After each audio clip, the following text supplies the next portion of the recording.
Eh, vous m'entendez? Moi, c'est Gilles d'Albi. Et je vais vous raconter une très belle histoire. L'histoire d'un lieu fécond qui a donné naissance à Blida, un tiers-lieu du Grand Est dont je suis la mascotte. Cette histoire, je la connais par cœur, car j'ai été créé de toutes pièces dans ce laboratoire des possibles. Et c'est à travers ce film que je vais vous la raconter. Ouvrez grand vos oreilles et laissez-vous guider par cette histoire incroyable.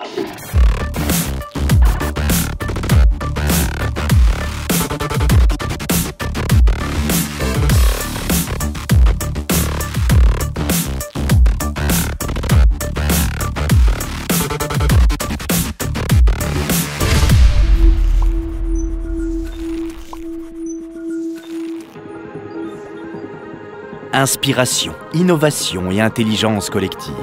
Trois notions qui définissent Blida. Un tiers-lieu qui s'est enraciné dans une ancienne friche industrielle de 30 000 m² à Metz. Début 2019, Blida fête son 5e anniversaire, ce qui fait de lui un des premiers tiers-lieux de France. Il s'inscrit dans la même veine que ces endroits inédits, où les espaces ont été imaginés pour mettre en avant l'économie collaborative. Darwin à Bordeaux, la friche Label de Mai à Marseille, le 104 à Paris et Blida à Metz en sont des exemples parmi des centaines d'autres en France. Mais alors, qu'est-ce qu'un tiers-lieu ? Un tiers-lieu, c'est un endroit où les gens se rencontrent, les gens partagent. Qui permet de faire émerger des projets innovants, de faire émerger des entreprises. C'est l'assemblage sur un même lieu, un lieu unique, d'artistes d'un côté et d'acteurs du numérique, de start-up de l'autre, qui forment des nouvelles opportunités. C'est un lieu entre la maison et un lieu de travail classique. C'est un troisième lieu qui permet de trouver à la fois des outils, à la fois des personnes, des compétences. C'est des endroits qui sont évidemment consacrés, qui sont des espaces de travail, mais qui intègrent à l'intérieur de ce lieu des endroits pour se rencontrer, discuter, se réunir, s'informer, échanger. Et tout ce petit monde-là, en fait, réuni sous l'égide du tiers-lieu, travaille souvent sous des projets communs, ce qui permet en fait de dynamiser les activités des uns et des autres, puisqu'on trouve la complémentarité très rapidement à portée de main. Mais Blida, anciennement TCRM Blida, est avant tout un vestige patrimonial de la ville de Metz, elle-même marquée par l'histoire de France. D'abord, au départ, c'était les abattoirs de la ville, c'était sous l'annexion, la première annexion. Les Allemands ont fait sortir l'abattoir qui se trouvait au Pontifroy, ils l'ont fait sortir en aval de la ville, dans un endroit qui permet de rejeter les résidus de l'abattoir dans la rivière et que ça parte dans la direction du Rhin. Cet abattoir a été déménagé dans les années 70. Ils ont été transformés en hangar à autobus. Et ces hangars à autobus, en déménageant, sont devenus TCRM Blida. TCRM, ça voulait dire transport en commun de la région Messine, et c'est devenu toutes les cultures réunies à Metz.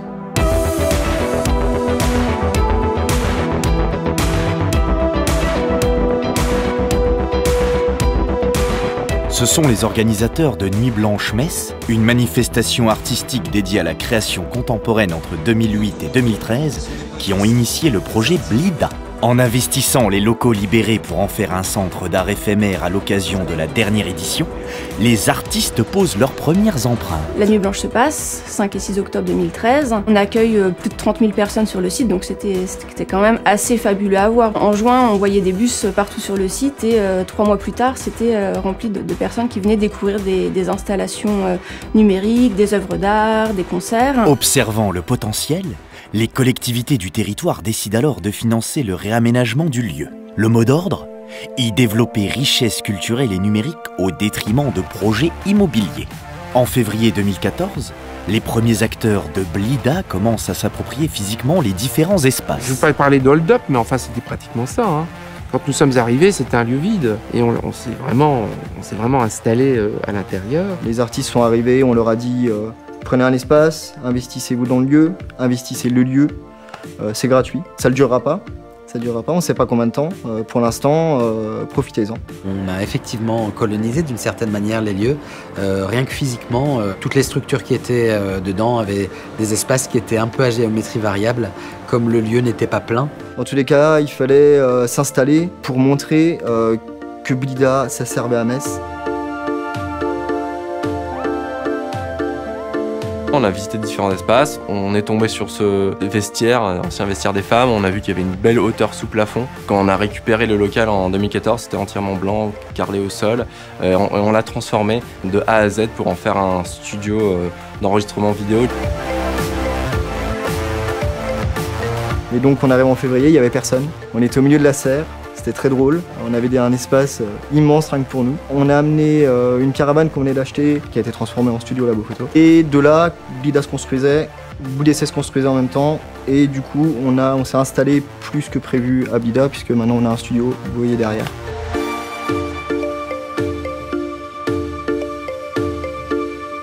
Je pense que ça a été pour beaucoup de structures la même chose, un espace dans lequel tu te projettes et puis toi qui dois un peu te débrouiller pour en faire ton chez-toi.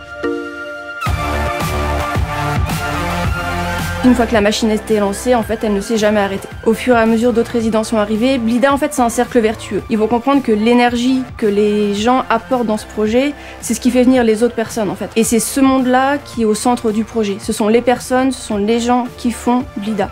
Blida effectue sa mue grâce à ses pionniers qui assignent différents rôles aux espaces. D'un côté, le Walking Ghost Hall, un énorme hangar dédié aux événements liés au numérique et aux industries créatives. Il fait aussi office de salle de spectacle avec une soirée qui a fait sa reconnaissance, le Bal Animal.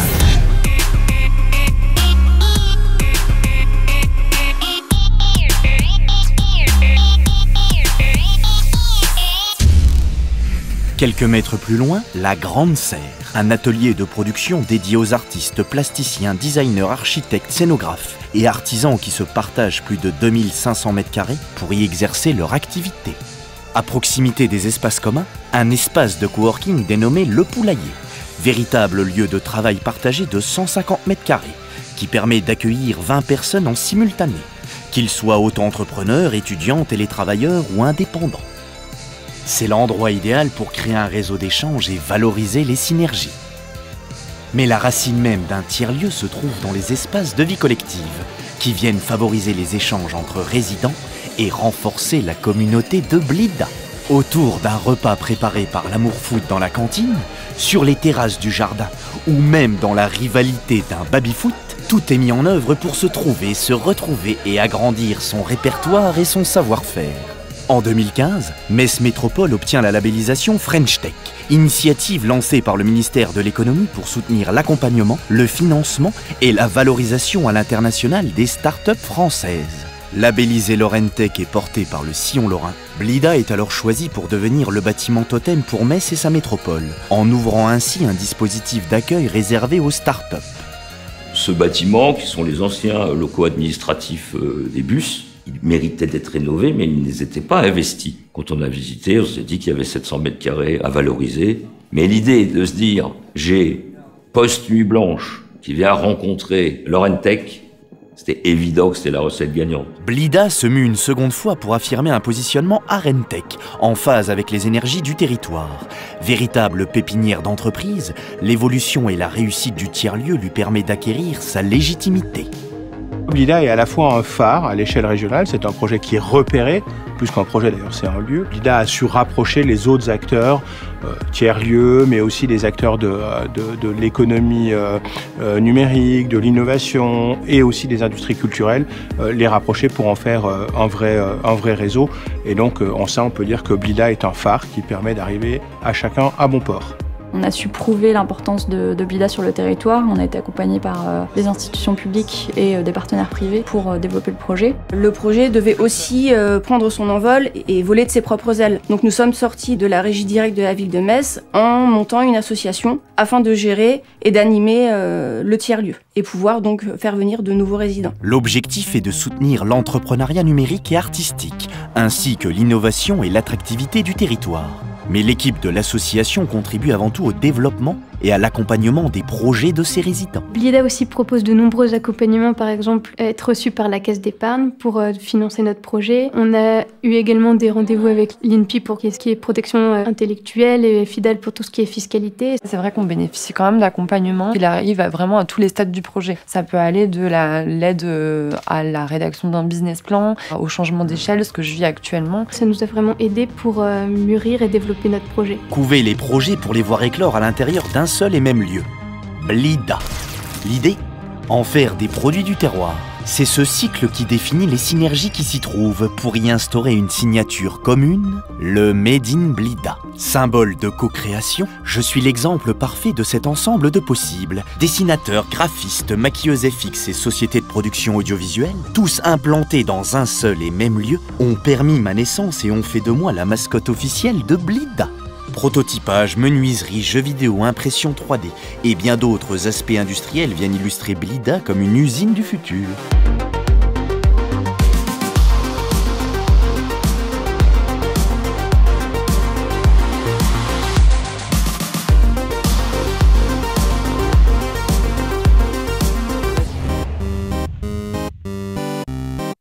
Véngase, lo voy a romper.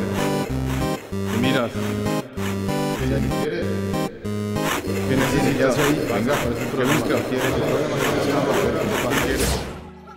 Quand on a les entreprises qui sont un peu éclatées sur le territoire, elles doivent faire tout l'effort elles-mêmes. Ici, le Made in Blida, l'idée c'est quoi? C'est d'avoir quelque part, à un moment ou un autre, un tampon qu'on puisse apposer sur toute une série d'initiatives qui montrent à la fois la diversité, mais qui permet aussi de faire la promo les unes des autres. C'est des produits qui sont très neufs, qui ont une fraîcheur au niveau de la réalisation et qui finalement sont estampillés par une structure qui a poussé et permis une forme d'innovation et d'accomplissement au travers de la réalisation d'un projet personnel.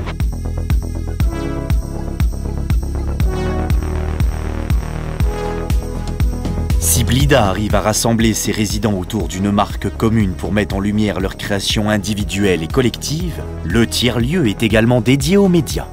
Côte à côte se dressent deux maisons. L'une est destinée à la presse papier avec l'hebdomadaire local La Semaine, implanté depuis l'été 2017. L'autre véhicule une toute autre image, celle du pavillon des nouveaux médias, investi depuis le début de l'année 2019 avec les sociétés Mamitwink et French Toast, qui ont vu leur espace de travail doubler, voire tripler. Aventure, urbex ou chronique de l'espace, les programmes de qualité sont au rendez-vous sur Internet. Tous les secrets et toute l'histoire du château de Versailles.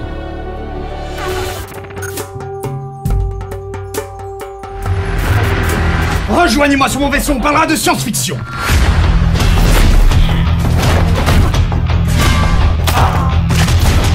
C'est la superficie de ce lieu qui permet d'avoir autant de personnages hétéroclites en son sein. Ces 30 000 m² lui permettent aussi de mettre en place des événements réguliers, où le numérique et les industries créatives sont mis en valeur. Blida est aujourd'hui un acteur précieux de la vie culturelle messine et c'est vrai que nous avons réalisé de nombreuses résidences de création ces dernières années à Blida autour des arts numériques, singulièrement dans le cadre de Constellation de Metz, notre festival d'art numérique où plusieurs créations ont été réalisées dans les salles de Blida avant d'être déployées autour des parcours artistiques et numériques. Blida permet de rassembler les makers autour de thèmes de la créativité, de la fabrication et de l'innovation. Ateliers, présentations et conférences attirent des milliers de personnes dans l'enceinte de Blida.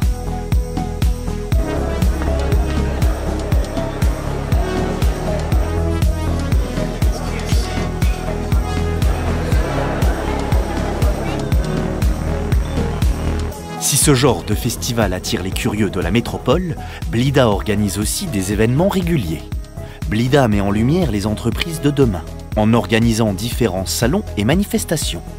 Blida met par ailleurs en avant des associations, comme le collectif Coin, qui organise les Indie Games Club, programmés tous les trimestres dans le Walking Ghost Hall. Cet événement permet au grand public de découvrir des jeux vidéo indépendants et de rencontrer leurs créateurs. Et si Blida a le joystick facile, le lieu sait mettre en immersion ses visiteurs à travers des activités inédites. Expériences de réalité virtuelle, silent disco, mapping immersif et dispositifs connectés en sont de belles illustrations.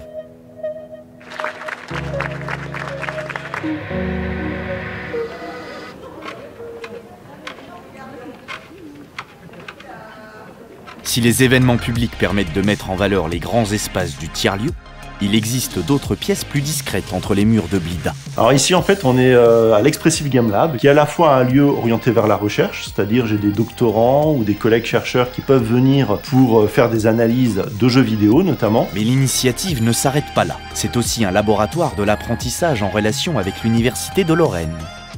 Et ce lieu est aussi en lien avec de la formation, c'est-à-dire bientôt à l'université on va avoir des formations sur le jeu vidéo et l'Expressive Game Lab est là pour accueillir des étudiants et pour leur permettre aussi de découvrir et de faire de la recherche ou de la formation sur des jeux vidéo qu'ils ne connaîtraient pas ou qu'ils n'auraient pas facilement accès.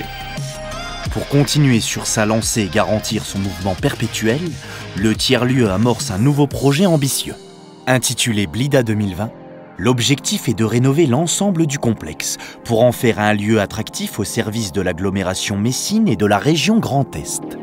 La région va l'accompagner, en tous les cas, comme vous le savez, on soutient ce projet et naturellement on soutient extraordinairement son développement. Toute la population va pouvoir se l'approprier puisque ça va être quand même une formidable modernisation, une ouverture sur la Moselle, sur l'eau. Pour créer cette formule magique, le tiers-lieu mise sur la transition écologique, la biodiversité et plus largement sur le développement durable. C'est ce croisement entre numérique, artistique et écologie qui va permettre à Blida de devenir un lieu incontournable à l'échelle nationale. Le Blida 2020, on le positionne dès aujourd'hui dans le top 5 de ces lieux en France. Il va considérablement améliorer la vie de tous les jours des résidents. Simplement en venant rénover des espaces de travail, en améliorant les conditions d'accès, les conditions d'accueil. Et en même temps, on a le souci de devenir un lieu public qui sera ouvert 24 heures sur 24, 7 jours sur 7. Donc il faut aussi qu'on développe un aspect attractif pour le public, un restaurant. Qui sera ouvert à l'ensemble des résidents, mais aussi à l'ensemble des habitants du territoire. Un magasin, un shop, ce qu'on appelle un concept store. Comment aujourd'hui, à Metz, je peux venir acheter un produit qui est fabriqué près de chez moi.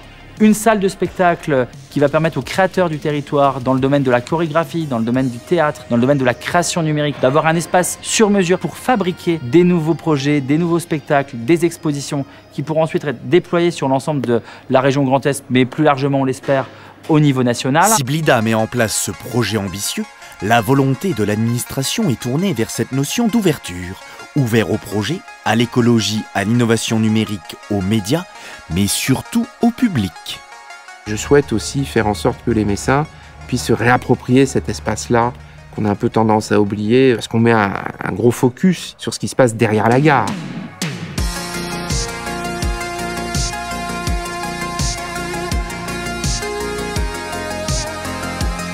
Dans le contexte du projet métropolitain, je le place au même niveau que nos institutions culturelles, comme le Centre Pompidou-Metz, comme le nouveau Centre des Congrès, comme l'Opéra. On a des outils de rayonnement, d'attractivité. TCRM Blida est en effet en train de devenir une des pépites qui permettent de nous positionner de manière extrêmement visible.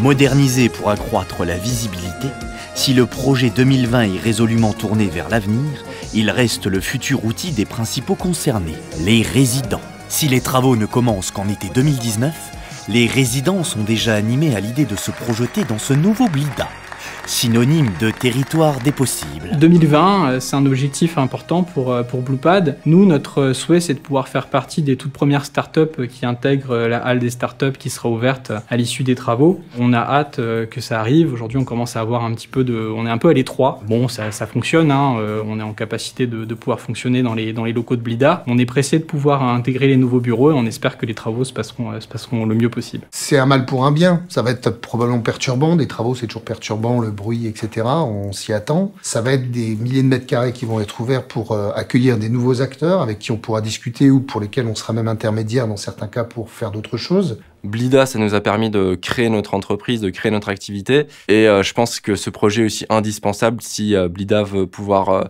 évoluer dans le temps, grandir et continuer à accueillir des entreprises. Ça va être une bonne chose pour extendre le lieu et faire en sorte qu'il y ait plus de monde qui vienne.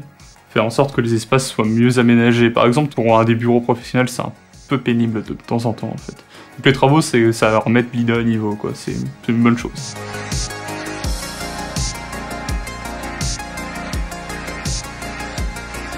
Le projet 2020 en fait m'a permis de développer un projet qui soit plus gros, un projet de matériothèque, dans la mesure où les locaux seront repensés, réaménagés. J'en ai profité pour suggérer un espace où seront stockés, recensés, archivés des matériaux. L'idée là, c'est d'être au service des artistes et de leur apporter la matière première. La grande nouveauté avec Blida 2020, c'est que le site sera ouvert au public. Et ça, pour les artistes, c'est vraiment bien parce que ça va nous permettre de montrer ce qu'on fait, d'avoir plus d'échanges avec l'extérieur. Et on aura tous notre petit espace individuel, alors que là, on est tous mélangés, aussi bien les artistes, que les designers, que les menuisiers, etc. Donc là, l'idée, ce sera que toutes les personnes, par exemple, qui font un peu de la poussière ou du bruit seront dans un espace, et toutes les personnes qui bossent un peu plus sur des ordinateurs, tout ça, auront leur propre espace et pourront travailler plus au calme. Les travaux vont impacter le Fab Lab M Design de la meilleure manière qui soit, puisqu'on va pouvoir accueillir facilement nos publics et travailler dans un environnement qui sera tout à fait adapté aux besoins d'un Fab Lab en termes de sécurité, en termes de machines. Ça va surtout faire venir beaucoup plus de monde. Ce sera vraiment très intéressant pour notre structure. Effectivement, nous on se projette dans Blida par rapport à l'environnement qui va être créé. Comment ça va être encadré au niveau entrepreneuriat, de voir d'autres choses fleurir. Nous, c'est important que Blida continue de soutenir le jeu vidéo pour que justement ça serve de catalyseur et qu'on puisse aller vers un fonds d'aide au développement, un incubateur spécifique aux jeux vidéo.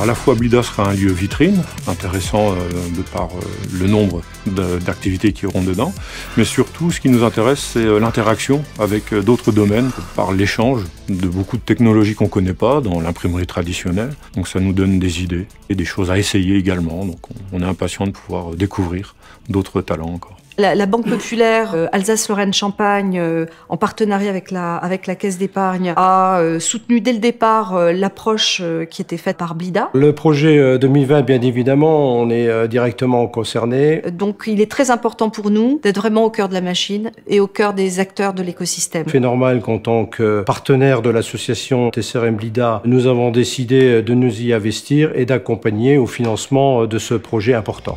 L'horizon 2020 est synonyme de transformation importante pour Blida. Cette architecture signature a pour objectif d'envoyer un signal fort aux habitants et offre à Metz et à son territoire un outil visible et ambitieux sur le plan national et international. 4 groupements d'entreprises ont été mis en compétition au sein d'un concours de conception-réalisation. Annoncé à la presse le 23 octobre 2018, l'entreprise de Mathieu Hébard remporte la construction du chantier. Sous son égide et à l'origine de la conception architecturale, 2 agences sortent de l'ombre et mettent en lumière les traits du projet 2020, l'atelier d'architecture CNB et GHA Architecte. Exemple de co-réalisation entre Strasbourg et Metz, les 2 agences ont mis leurs compétences en commun pour proposer un produit rayonnant. La place de l'usager, pour nous, a été très importante. Donc l'objectif, c'était pas de dire on casse les choses et puis sans réfléchir à savoir où est-ce qu'on va les positionner et où on va les positionner. Il y a un réel besoin de visibilité pour tous. Avec ce travail de mise en valeur du patrimoine, de travail sur le côté homogène nécessaire étant donné toutes les couches historiques et typologiques présentes sur site, tout en marquant les esprits avec 3 totems, 3 signaux, les 3 I de Blida, qui permettent de faire un lien avec le centre-ville, marquer les esprits. Il y a peut-être un tiers-lieu par grande ville, donc ça fait un effet rareté. Et voilà, nous, notre objectif, c'est aussi de montrer qu'on est capable d'imaginer des choses, qu'on est capable d'aller dans le sens de Blida. La ville de Metz a le courage de faire un projet aussi ambitieux qui permettra de faire rayonner toutes les personnes aussi intelligentes qu'elles sont dans un territoire le plus large possible. Le programme Blida 2020 va avoir un impact considérable sur le tiers-lieu. Si ce dernier s'ouvre sur l'ensemble du monde, il reste dans l'inconscient collectif un endroit historique. À sa manière, Blida continue d'écrire la suite de cette histoire en se projetant dans l'avenir, mais n'oublie en aucun cas les valeurs qui l'ont façonné et permis de créer son identité. Blida est une équation complexe qui a pour objectif de résoudre les enjeux de demain. C'est un lieu où on doit aussi s'éveiller, un lieu réflexe, où finalement, quand on n'a pas forcément les repères, mais qu'on a une idée ou qu'on a envie de se challenger, un lieu dans lequel on doit pouvoir trouver des réponses. Blida est tout ça à la fois, mais en même temps, il y a énormément de personnes qui font Blida. C'est-à-dire que Blida est avant tout fait par ses résidents, et visiter Blida, ce n'est pas forcément visiter un lieu, visiter une nouvelle architecture, mais c'est surtout venir rencontrer des personnes, rencontrer les talents de la région et du territoire.